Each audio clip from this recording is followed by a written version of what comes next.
Imagine creating one of the fastest growing products in human history, a product used by hundreds of millions of people, a company valued at hundreds of billions of dollars, a company backed by some of the most powerful investors on Earth. Now imagine that every time someone uses your product, you lose money. Not because your business is failing, not because customers aren't paying, but because the technology itself is so expensive that even billions of dollars may not be enough. This is the strange reality of OpenAI, the company behind ChatGPT, a company racing to build the future while burning through money at a rate that would bankrupt most businesses on Earth. And the deeper you look, the crazier the story becomes. Because most people think they understand what OpenAI is: a chatbot, a writing tool, a search engine replacement. They're wrong. OpenAI isn't a product. It's a declaration of war. A war against every major technology company on the planet. A war against the limits of what machines can do. And some would argue, a war against the pace at which the rest of humanity was willing to move. The people running it aren't trying to win a market. They're trying to own the next era of human civilization. And they are burning billions of dollars every year to do it. So here's the only question that matters. Can they survive long enough to win? To understand how we got here, you have to go back to one specific night. Inside OpenAI's San Francisco offices, a small team quietly pushes a button. No press conference, no advertising campaign, no countdown clock, just a live link. And within hours, something unprecedented begins to happen. People start sharing it, sending it to colleagues, texting it to family members at midnight. You have to try this. Within 5 days, 1 million people had signed up. Let that mean something for a moment. Netflix took 3.5 years to reach 1 million users. Instagram, the app that defined a generation, took 2.5 months. Spotify took 5 months. ChatGPT did it in 5 days. And then it didn't stop. By January 2023, just 2 months after launch, 100 million people were using it. 100 million. That had never happened before in the entire history of the internet. Not Facebook, not TikTok, not YouTube, not any platform ever built. Nothing had ever spread like this. The financial world reacted immediately. Google's stock dropped in a single day. Microsoft, which had already made a quiet, early bet on OpenAI, watched its investment become the most talked about deal in Silicon Valley overnight. Tech executives who had spent years casually dismissing AI suddenly found themselves on emergency calls with their boards. And the word disruption, overused, tired, nearly meaningless, suddenly had weight again. But inside all that noise, all those headlines, all those "this changes everything" takes, nobody was asking the one question that actually mattered. What was it costing to serve all those people? Because the numbers happening behind the scenes were about to become the most important numbers in the history of modern business. Here's something almost nobody thinks about. Every time you open ChatGPT and type a message, every time you watch that cursor blink and wait for a response, you're not just using software. You're pulling on a thread that runs to a warehouse. Somewhere, probably in Texas or Iowa or Virginia, there is a building the size of several football fields. No windows. Industrial fans running at full power. The air thick with heat. And inside that building, row after row of machines are doing something extraordinary. They are thinking. For you, right now. Billions of mathematical calculations per second just to finish your sentence. And every single one of those calculations costs real money. Not much per message. A few cents maybe. But here's where the math turns sinister. Multiply a few cents by hundreds of millions of users. Multiply that by the dozens of messages each user sends per session. Multiply that by every hour of every day. And what you get isn't a technology company. It's a machine that eats money.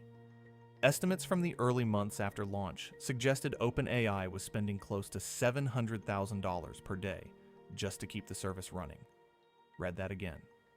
$700,000 every single day, before a single new improvement, before new research, before salaries, offices, or any ordinary cost of running a company, just to exist.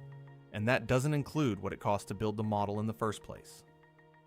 Training GPT-4, the engine that made ChatGPT feel genuinely intelligent, is estimated to have cost around $100 million. One model, one training run, gone, before a single user ever typed a single word. But here's what makes this even more alarming. These costs don't stay flat. Because OpenAI isn't trying to maintain what it has. It's chasing something far more ambitious. Something it calls AGI, Artificial General Intelligence. Not software that retrieves information. Not a system that predicts the next word in a sentence. A machine that actually thinks, that reasons, that solves problems the way a human mind does. And eventually, solves problems no human mind can. To build that, you need hardware. Staggering, almost incomprehensible quantities of hardware.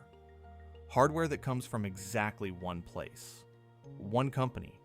A company that never built a chatbot, never trained a language model, never competed in the AI race directly, and still made more money from this boom than anyone else on the planet. California, 1849. 100,000 men abandon their lives and head west to find gold. Most of them find nothing. A few get rich. But the people who made money regardless, whether gold was found or not, were the ones selling the shovels. Jensen Huang understood this before almost anyone. While every AI lab was racing to build more powerful models, NVIDIA was building the one thing they all needed, a chip called the H100 GPU. The engine that makes modern AI possible. It costs around $30,000 per chip, and the major AI labs don't need one. They don't need 1,000. OpenAI needs tens of thousands just to function. Some estimates put the number far higher. There's one catch. NVIDIA is the only company making them at the scale and precision the frontier labs need. Intel has tried. AMD has tried. A dozen well-funded startups have tried. None of them have caught up, which means NVIDIA doesn't just compete in the AI industry. It sits above it, collecting a toll from every single company running in the race. And when ChatGPT lit the world on fire, that toll became extraordinary. In 2024, NVIDIA crossed $100 billion in annual revenue. Not lifetime value, not paper gains. $100 billion in 1 year. Its profit margins became the envy of every executive in technology. Its stock rose over 200% in 12 months.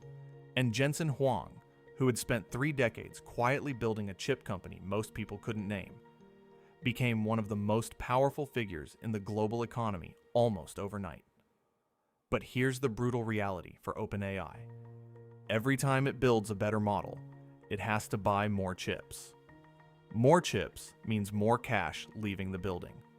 More cash leaving the building means a wider gap between revenue and cost.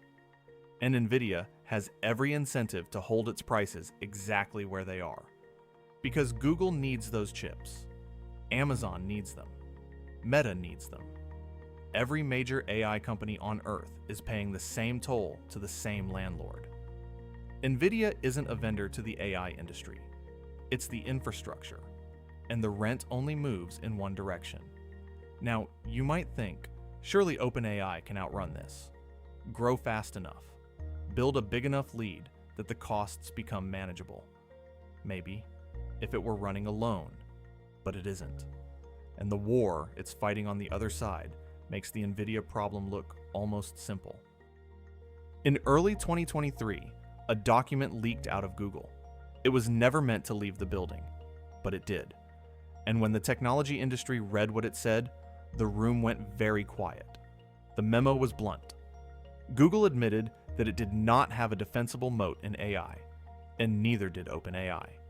That the walls around their technology, built over years at the cost of billions, were thinner than anyone had publicly admitted. Let that land for a second. OpenAI had just created the fastest growing product in human history. 100 million users, billions in funding, a 2-year head start on almost everyone. And one of the most powerful technology companies on Earth was saying, it won't be enough, because the war had already begun. Google launched Gemini, built on decades of proprietary search data and the most sophisticated AI research division ever assembled.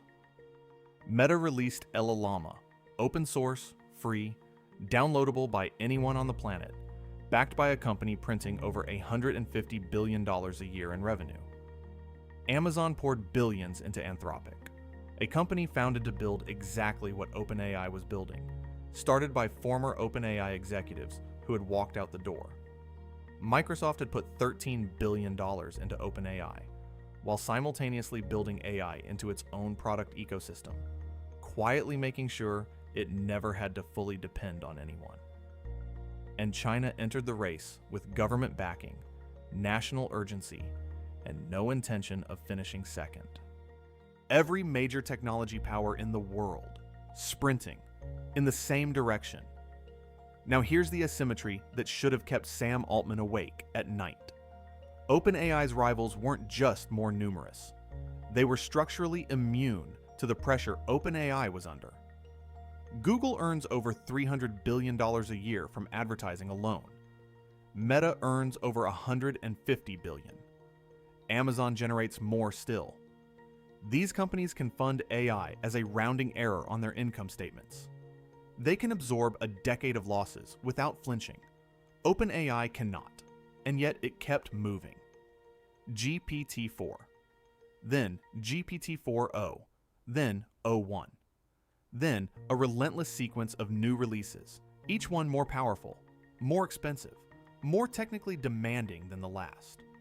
By 2024, the losses had grown to an estimated $5 billion in a single year. $5 billion.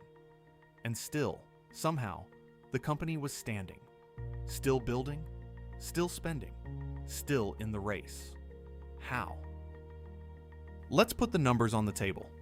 In 2024, OpenAI was projected to earn around $4 billion in revenue. For most companies, $4 billion is a triumph, a career, a legacy. For OpenAI, it was a slow disaster unfolding in plain sight, because its costs were approaching $10 billion, a gap of $6 billion every 12 months, widening. Now here's what makes this different from an ordinary struggling startup. OpenAI isn't losing money because of bad decisions. It isn't losing money because the product doesn't work. It's losing money because of what the product has to do every time someone uses it. Think about the trap. To keep users, OpenAI has to keep improving the model. To improve the model, it has to use more compute. More compute means a higher cost per query. Higher cost per query, multiplied across hundreds of millions of users, means losing more money every single day. To justify charging more, the product has to be better. To make it better, you spend more, which widens the gap, which requires more revenue, which requires a better product, which costs more, around and around. A spiral that gets faster the harder you run. The only exit is scale. Massive, almost incomprehensible scale. The theory, and it's a theory worth taking seriously, is that at some point, paying customers multiply fast enough that revenue begins to outpace cost. The infrastructure investment pays off. Hardware gets cheaper as the semiconductor industry catches up. The marginal cost of serving each additional user eventually falls, and the math flips. It's not an absurd theory. Amazon ran at a loss for years while Wall Street waited. Eventually, the economics turned, and what followed became one of the greatest business stories in modern history. But Amazon's path required one thing above all: time. And for a company losing $1 billion every few months, time is not free. Time costs money, which meant OpenAI had to keep going back to investors, again and again, asking for billions more. And here's the part of this story that genuinely defies easy explanation. They kept saying yes. If you want to understand the forces shaping the future of technology, business, and power, consider subscribing. Now, let's continue. Late 2023, OpenAI closes a funding round. Valuation, $86 billion. 6 months later, it raises again, $100 billion. By 2025, $300 billion. $300 billion. For a company that has never produced a single dollar of profit. Think about who is writing these checks. Not retail investors swept up in a news cycle. Not tourists chasing a trend. Sovereign wealth funds. Institutional capital allocators. Some of the most analytically rigorous, most coldly disciplined investors in the history of financial markets. And they are competing with each other for the right to give money to a company that is, by every conventional financial measure, a spectacular ongoing loss. Why? Because they believe something that most people haven't fully let themselves believe yet. They believe that whoever controls artificial general intelligence controls the economic infrastructure of the 21st century. Not just the AI industry, the entire economy. The way electricity didn't merely power light bulbs, it restructured civilization.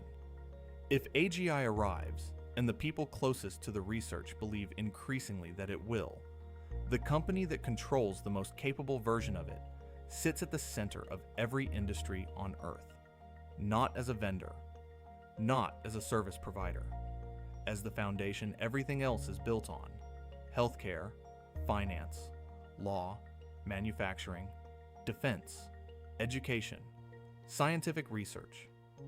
Microsoft understood this earlier than most. Its $13 billion investment bought a 49% share of OpenAI's commercial profits, and the right to embed that technology into every product in its portfolio. Word, Excel, Azure, Teams, Outlook, hundreds of millions of business users, all running on OpenAI's engine. That integration alone could be worth more than the entire investment many times over in the coming decade. For every other investor, the logic is starker. If AGI is real, the cost of not betting is unthinkable. The downside of investing and being wrong is painful. The downside of not investing and being right is something you spend the rest of your career trying to explain away. And then there's Sam Altman himself, who has, to his credit, never hidden what he needs. At one point, and this is not an exaggeration, this actually happened, Altman floated the idea of raising $7 trillion. $7 trillion. More than the annual GDP of Japan. To rebuild the global semiconductor industry from the ground up. To ensure that the AI era never gets bottlenecked by chip supply. Most people heard that number and assumed it was theater. It wasn't. Because Altman understands something that the rest of the world is only beginning to process. If AI becomes what he believes it will become, the physical infrastructure required to run it will dwarf everything humanity has ever built. More data centers than currently exist on Earth. More energy consumption than entire continents currently produce. A global supply chain that reshapes geopolitics the way oil shaped the 20th century. That is what the money is for. That is the scale of the bet being placed, which leaves us with the only question that still matters. How does this end? There are 3 ways this story resolves. 3 futures that the smartest people in the world are arguing about right now. The one that happens will determine more about the next 100 years than almost any other event in our lifetimes. Future 1. OpenAI wins. The costs come down. The revenue scales. The models become so capable, so deeply woven into the daily operations of global business, that the revenue becomes unstoppable. Companies pay hundreds of billions to license the technology. Governments build national infrastructure around it. Hospitals and law firms and banks and research labs all run on OpenAI's foundation. The company completes its transformation from nonprofit research experiment into the most commercially powerful technology company in history. And the investors who were quietly ridiculed for writing checks at a $300 billion valuation into a money-losing AI lab collect returns that rewrite the record books. This future is possible. It's the future that justifies every decision, every dollar, every sleepless night. But it requires almost everything to go right, simultaneously, for years. No critical regulatory crackdown, no catastrophic infrastructure failure, no competitor breakthrough that makes OpenAI's architecture obsolete 6 months before the economics turn, no funding drought that arrives just before the math flips. Everything has to hold, all at once, for a very long time. Future 2. The race ends in a draw. Google, Meta, and Amazon don't just keep up with OpenAI. They match it, model for model, release for release. And open source AI, built by the global research community, free to download, free to run, becomes powerful enough that most businesses simply stop paying for ChatGPT altogether. The moat disappears. Not because OpenAI failed, but because the thing it built turned out to be replicable by anyone with the right resources. And in a world where powerful AI is free, you cannot charge a premium for it. Prices collapse. Revenue stalls. The unit economics, already brutal, become irreparable. OpenAI survives in this future, but as something smaller, quieter, and far less world-altering than it once threatened to become. A company that started a revolution and watched others collect the profit. Future 3. The system breaks. This is the one nobody says out loud at conferences. The capital runs dry before the revenue catches up. A geopolitical event disrupts the semiconductor supply chain the entire AI industry depends on. A regulatory moment arrives in Washington, in Brussels, in Beijing, that changes the economics overnight. Or a competitor releases something so dramatically more capable that OpenAI's technology becomes obsolete before the business ever reaches viability. And OpenAI doesn't struggle, it collapses.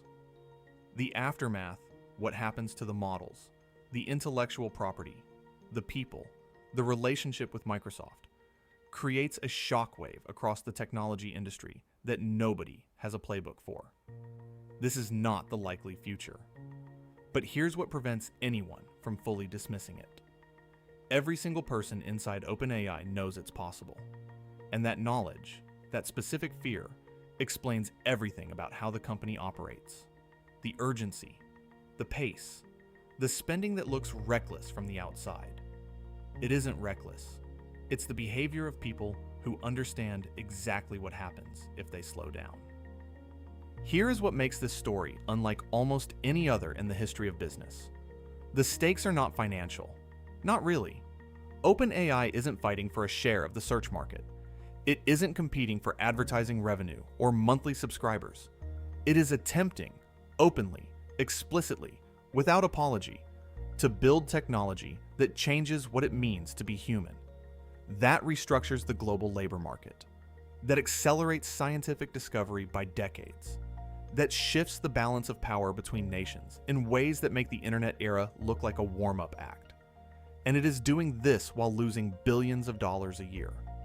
While waging a war on 5 fronts simultaneously. While navigating governments that are beginning to treat AI not as a product, but as a strategic weapon. While managing internal fractures so deep that its own board once tried to remove its CEO over a weekend, and failed, in a drama that stunned the business world and still isn't fully understood. While being watched and competed against by every major technology power on Earth. The central paradox of this story is this. OpenAI's greatest strength and its greatest vulnerability are the exact same thing. The ambition. The willingness to move faster, spend more, and bet bigger than anyone else is the only reason it matters. And it is also the reason it might not survive. The money will run out unless the revenue catches up. And the revenue might not catch up in time. That is not inevitable. It is not certain. But it is real. And what is also real is this. The next few years will answer one of the most consequential questions in the history of capitalism. Can you spend your way to owning the future? Can you absorb years of catastrophic losses, building something so important that being right, eventually, is enough to survive? Or does the future belong to whoever has the deepest pockets? Not the sharpest technology, not the boldest vision, just the capital to outlast everyone else until the others quit. OpenAI is betting everything that vision wins, that speed wins, that the future belongs to whoever gets there first. The race is on, the money is burning, and the world, whether it fully understands it yet or not, is already living inside the outcome. If you enjoyed this video, make sure to subscribe. We publish documentaries on AI, business, technology, and power. Thank you for watching.